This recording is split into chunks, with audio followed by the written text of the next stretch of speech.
ఇక్కడికి ఎందుకు రావాలి అనుకునే వారికి, అసలు ఎందుకు రావాలి అని ఆలోచిస్తున్న వారికి మీరు ఇచ్చే సందేశం ఏంటి చివరిగా చెప్పండి?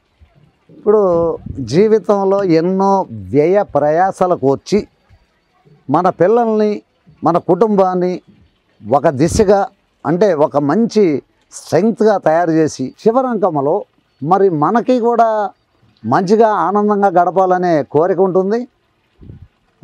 ఆ కోరిక ప్రకారం మంచి జీవితాన్ని అనుభవించాలి, ఆరోగ్యకరమైన జీవితాన్ని అనుభవించాలి. కాబట్టి తప్పకుండా వాళ్ళు ఇలాంటి ప్రదేశాల్లో ఉన్నందువల్ల వాళ్ళకి మంచి ఆక్సిజన్తో పాటు మంచి ఆహారంతో పాటు అన్ని ఎనర్జెటిక్గా మానసిక ఆనందాన్ని పొందుతూ మనకున్నటువంటి జ్ఞానాన్ని ఇంకొకళ్ళతో పంచుకుంటూ ఇంకా మంచి జీవితం అనుభవించాలనే కోరిక నాదండి. Thank you so much sir. చాలా చక్కటి విశేషాలు, అంటే చక్కటి విషయాలు చాలా ఓపిక్గా చెప్పారు, మాకు చాలా ఓపిక్గా అన్నీ చూపించారు. ఇలాంటి వాతావరణంలో వాతావరణాన్ని ఎక్కడ ఉన్నా సరే మనకి ఇంట్రెస్ట్ అయిన చోట ఒక 10 చూసుకోవాలి. 10 చూసుకున్న తర్వాత ఏది మంచిది అనేది నిర్ణయించుకున్న తర్వాత ఆ మంచి ప్రదేశంలో చేరడానికి ప్రయత్నం చేయండి. దానివల్ల కుటుంబానికి మనకి ఉన్నటువంటి ప్రేమ ఇంకా పెరుగుతుంది.